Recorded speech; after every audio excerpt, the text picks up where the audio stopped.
Hey, what's up everybody, welcome back to the channel. I am Donny Mayhem, and in this Borderlands 3 video I'm going to be taking you through the hot fixes for today, October the 10th, 2019. So, let's get into it. They're saying this week's Borderlands 3 hot fixes, which will be live on all platforms by or before 3 PM Pacific today, address some player character, passive abilities, gear balance and some quality of life issues across the game.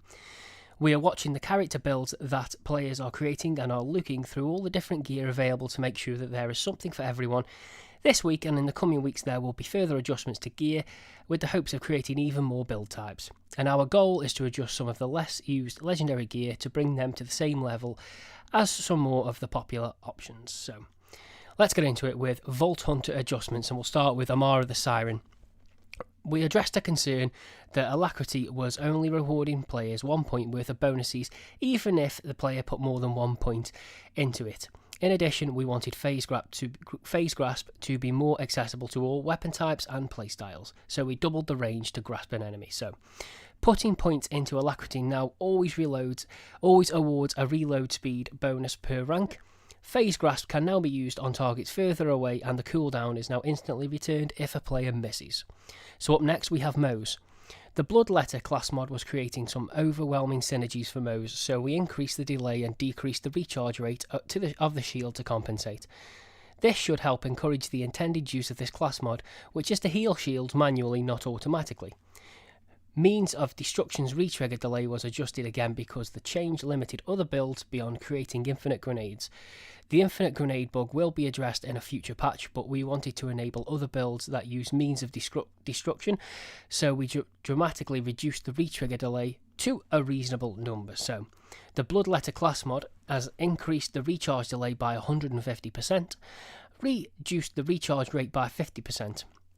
They've addressed a reported bug with Close the Distance, so the action skill augment will now deal the intended shock damage, and Means of Destruction now has a re-trigger delay of 0.3 seconds. On to Flak. The Leave No Trace change last week to Flak was to forcefully inject the functionality of a cooldown into the ability. However, the value that was added was never intended the value. We dramatically lowered it to retain the promise of the ability, but with a cooldown that still allows players to gain ammo without dramatically removing the core aspect of the weapon's gameplay loop. So, Leave No Trace now has a re-trigger delay set to 0.3 seconds. Lastly, on to Zane. Death Follows Close will correctly update several kill skills after unlocking this ability. So, on to weapon hotfixes. There's a few here to go through. The Lob, which is the shotgun, the Lob's projectile tick damage is now 60% of base damage, up from 20%, and projectile speed decelerates faster to increase chances of hitting the same target multiple times. The creeping death damage increased by 200%, carrier damage increased by 60%, the gunnerang damage increased by 20%, all sniper rifle zoom levels have been slightly reduced, long scopes on Jacobs, Children of the Vault and Dahl assault rifles have also been slightly reduced. Anointed parts. When Zane swaps positions with his digiclone, the damage gained is increased to 130%, up from 75%. When Flak hits a target with Rax, the target now takes 100% increased damage, up from 50%. The Anointed part, increased damage versus badasses, no longer heals the player and now correctly adds the bonus damage to badass enemies. So lastly we are on to bug fixes. So Pain, Terror and Agonizer 9000 have been adjusted to have an increased chance to drop higher quality loot. We've addressed a reported bug with Dynasty Diner that could potentially halt the mission progress for some players. Addressed a reported concern that some players fell through the floors in various boss arenas.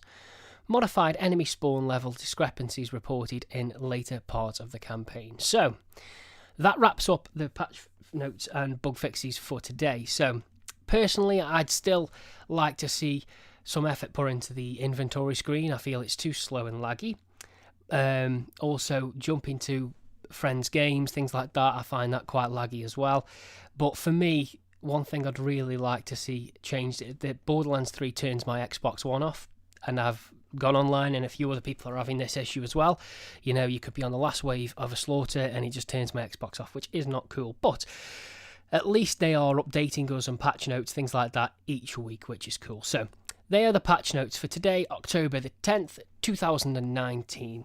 Thank you so much for watching. Hope you found it helpful. If you did, drop me a like and hit that subscribe button. I have been Donny Mayhem, and I will catch you next time.